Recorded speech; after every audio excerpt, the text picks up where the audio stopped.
Liv, I gotta say, I'm worried about you. I watched your two videos you put out recently about the guilt you're feeling and stuff about 2018, everything, are your plans for the future, how good of a year 2018 was for you. And I have to say, I'm concerned. Obviously, I don't know you personally, and we're not great friends or anything like that, but um, helping you on here was a little project I decided to take up myself, and maybe I should talk a little bit more about that. The reason when I know I had emailed you like a year and a half ago or something like that, but like I talked about this in the last video, but I stumbled back onto your channel. It was about 3 months ago, almost 3 months exactly, and I subscribed to your channel for one reason, because I went, okay, how long until this channel gets terminated? That's something I do sometimes if I see a channel that looks like it's breaking policies and not going to be around long. So I subscribed to check the channel regularly to see when it was going to get deleted. So that being said, whatnot, when I checked in the one day and I saw your video about how people were harassing you, and then I decided, you know what, she seems like a really nice person. I'm going to help her instead of watching her channel get terminated. So that's when I reached out to you and gave you all this advice and support, and about how to, you should delete the age restricted videos, you should clean things up. And you listened and you've done everything that I suggested you do. And, your things are obviously looking up for you right now, and that's great. You mentioned you had some mental health issues in the videos, but there's just a lot. The fact is you just haven't been on here enough, doing this long enough, to have had enough ups and downs to understand the way the system works, to be prepared for the future. And I encouraged you in the one video where I spoke to you, telling you should try and make this full-time thing, and you should save your YouTube channel and position yourself to do this full time. That was some of the advice that I did give you. However, I feel like I have to pull some of that back now a little bit, because it sounds like you're trying to invest everything into this. That's very dangerous. Maybe some of the reason you're feeling some guilt is because, you do have one strike on your account. I know you've lost your Instagram accounts multiple times. Maybe the reason you're feeling a little bit of guilt is because you're kind of walking on the line with even being allowed to be on YouTube. You were expecting to have your account terminated, and now you've made strides to not have it terminated, which is good. That's great that you've got the age-restricted videos cleaned up and whatnot. Here's one thing I know for sure. If I had the type of success you've been having, I would not feel an ounce of guilt over it. Not at all. Because I know how hard I've worked on this and how much time and energy I have put into everything regarding this brand. The simple fact is that there are countless people out there who have poured in year after year of hard work, good editing skills, just consistent content, and they can't break through. And these are people who are making videos who people are watching and they aren't wanking to. They're making good quality comedic or content that has not just entertainment value, but maybe educational value, and they can't get the views. I know there's people wanking to our content too. It happens. I'm sure probably any girl that's attractive that makes YouTube videos, there's people doing that. It's just part of the game. If you feel that your content is not making anything productive or something, then that might cause guilt. I don't know. You're reviewing products and stuff. Are people that are buying those products or potential customers watching the videos? I don't know. It's hard to say. But like I said, there's a lot of people putting in the time and work that aren't getting the reward. So I guess from that standpoint, I could understand some guilt. But then you have these garbage accounts, these vloggers, these fitness people that make nothing. They just have a camera follow them around, and they'll get hundreds of thousands of views on their videos, and they sell this garbage merchandise shit that I've never seen anyone in my gym wearing. But I don't know, I guess these people make a killing. They make six figures a year making garbage content that doesn't provide any value whatsoever. Hopefully they have some guilt about that.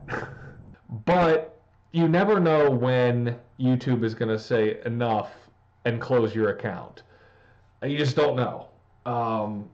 I would think that if they were going to do that to you, they would have done it by now. But again, there's no way to prepare for that or to know. You can only do on your end what you think, as far as like removing those age-restricted videos and as far as what you release into the future. But you just don't know. I've seen accounts get like retroactively taken out. People whose accounts didn't really look like they were violating policies. I don't know. It's hard to say, but for you to invest all your time and energy into it,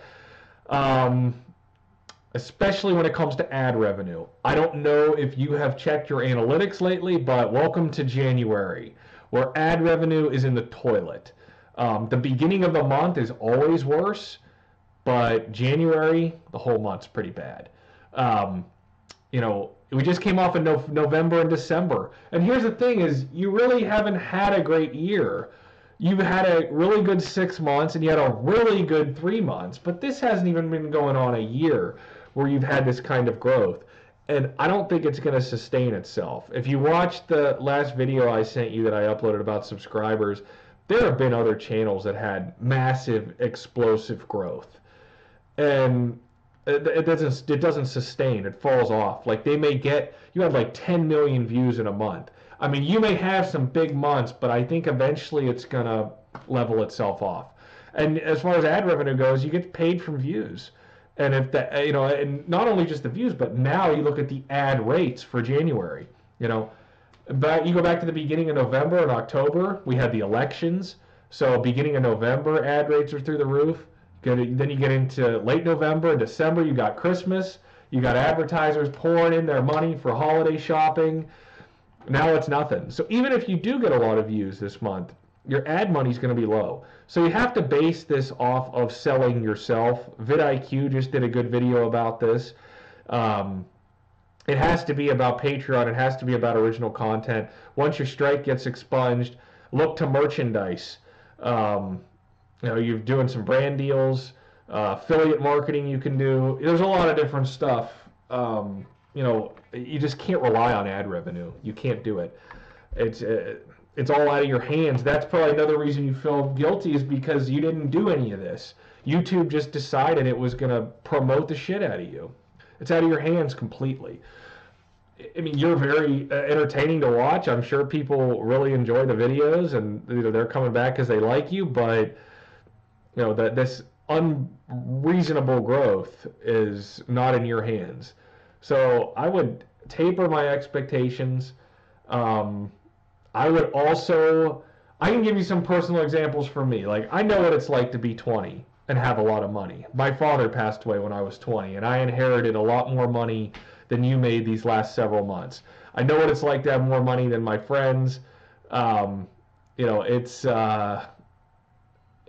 It can be a shitty feeling, and it pressured me into making some decisions and jumping into some business ventures to try and prove that I could make money on my own. It didn't work out very well, being 20 years old. So, I mean, you didn't inherit this money, but I mean, it's really not that much. It's good for a couple months. Like I said, there's no guarantee that ad money is going to continue. I would back off the whole success thing and thinking this is going to be, a 6-figure a year ad revenue type of thing, because that's very unlikely. So you have to diversify yourself business-wise, but personally as well. If I were you, I would use this temporary financial freedom to find a part-time job that I really enjoy. Something you can do a few hours a week that's going to help you disconnect from social media, especially if you have some mental health problems. because this is going to start to really wear you down, I think, if this becomes your full-time everything. I myself, I used to have a career 5 years ago or so, 5 years ago. I stepped away from it these last several years since I've been building this business. This business is doing better than it has ever done. We've killed it on Patreon. We're growing like crazy. Ad revenue is back. That's another thing. I went 16 months with no real ad revenue. So I know what it's like to not have ad revenue and to build the business around other things. I had that, it sucked to lose the money, but it taught all of us YouTubers how to navigate without ads. That's why Patreon took off the way it did. Why it went up by like 500% growth Patreon had when the advertiser boycott hit, because people had to start turning to it. But it taught everybody. I was using it before, so I knew how to diversify all my content around, but you just can't count on the ads. So this past fall, like I said, we're doing awesome on here with everything, but I went back into my old line of work this past fall just because I just felt like I needed to be done. There's a lot of opportunity in it, and I don't want to put everything into this social media YouTube empire I'm building, because there's no guarantee it's going to be here tomorrow. There's no guarantee in ad revenue. There's no guarantee in anything. So I don't know, just don't put all your eggs in one basket, and don't expect whatever ad money you made in December and November to be what you're going to be making every month. I mean, you had a perfect storm of great ad rates and massive promotion. That's not going to keep happening. So I wish. I mean, I hope I'm wrong. I know I'm not wrong about January ads, but as far as whether or not you keep getting 10 million views a month, I mean, take a look around at channels. There's very few channels out there that have over 100 million total views. Very few. You have to be a big time, multi-million subscriber channel to start pushing up into that territory, so you can reach all these people instantly as soon as you upload a video. So I mean, be happy if you make $1,000 a month or $2,000 a month in ad revenue. That's great. That's more than almost anybody on here is making in ad revenue. I mean, most people that are having a lot of success with social media are doing it through brand deals or through Patreon. That's just the way it is. Ad revenue accounts for very little. But yeah, so I'm worried about. You seem like a smart person, and you learn as you go, obviously. I wish I knew everything I knew now back when I started this, but yeah, I would just pump the brakes a little bit and try and spread yourself around to some other things, and don't invest everything into this, because it's just too much. It'll drain you. But yeah, that's really all I have to say about that. So best of luck, and I'm sure I'll be in contact.